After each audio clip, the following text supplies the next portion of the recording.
Hi friends, তো আমি গাছের পরিচর্যা এভাবে করে থাকি। এই দেখো ডিমের খোসা, এ দেখো পেঁয়াজের খোসা, এখানে কিচেনের যে ওয়েস্টের জিনিসগুলো থাকে সেগুলো দিয়েই কিন্তু আমি গাছের পরিচর্যা করে থাকি।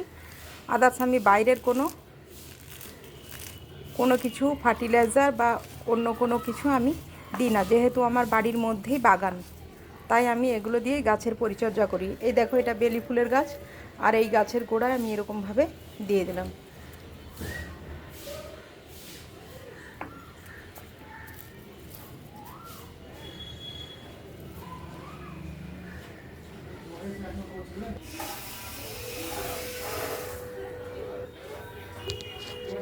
এটা আমার গোলাপের গাছ, এটা আমার রেড রোজ। তো এই রেড রোজেও আমি এই বেশিরভাগ এই রেড রোজে আমি এই ডিমের খোসা গুঁড়ো করে দিয়ে দিই।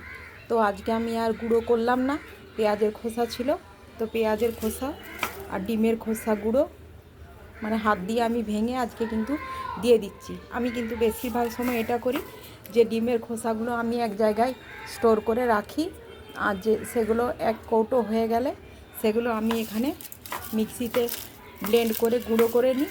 ওই কৌটোটা আমি আলাদা রেখেইছি, ওই কৌটোটা শুধুমাত্র ডিমের খোসা গুঁড়ো করার জন্য, মানে গাছের পারপাসে ওটা কিন্তু আমি লাগাই, ওটা কিন্তু আমি আর কিচেনের জন্য ইউজ করি না। তো এই যে আমি এভাবে দেখো গাছের গোড়ায় এগুলো আমি গোলাপ গাছের গোড়াতে দিয়ে দিচ্ছি। এই পেঁয়াজ আর এই ডিমের খোসা এটা কিন্তু গোলাপ গাছের জন্য খুবই উপকারী, আর এগুলো আমি গাছের গোড়ায় এভাবে দিয়ে দিচ্ছি, এগুলো মাটির সাথে মিশে যাবে। তো আমি এইভাবে গাছের পরিচর্যা করে থাকি। আর চা পাতা দিই।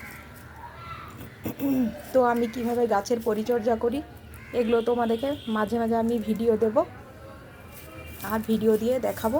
তো আমার ব্যালকনিতে এই গাছগুলো আছে, আর আমার ব্যালকনিতে এই গাছগুলো আছে, তাছাড়া আমার জানালাতে আরও অনেক গাছ আছে, বেলি ফুলের গাছ, কাগজ ফুলের গাছ, অনেক গাছ আছে। এই দেখো একটা আমার পুঁই গাছ হয়েছিল, সেটা অনেক বড় হয়েছিল।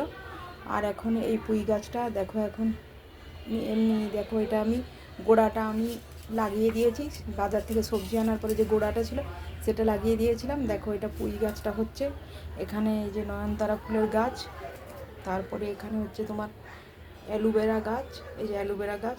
এ দেখো এই কৌটোটা মিক্সির এই কৌটোটাই করে আমি এসব ডিমের খোসা টোসা গুঁড়ো করার জন্য এই কৌটোটাই আমি ব্যবহার করি, আর এটা আমি রান্নাঘরে কোনো সময় নিই না। তো আমার এখানে ব্যালকনিতে এই গাছগুলো আছে।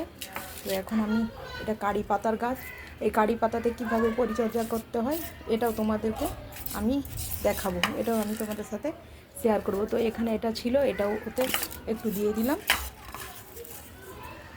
তো আমি গাছের কীভাবে কেমনভাবে পরিচর্যা করি তোমাদেরকে অন্যান্য ভিডিওর মতো এই ভিডিওগুলো কিন্তু আমি শেয়ার করব, টিপস অ্যান্ড ট্রিক্স আমি কিন্তু তোমাদের দেব।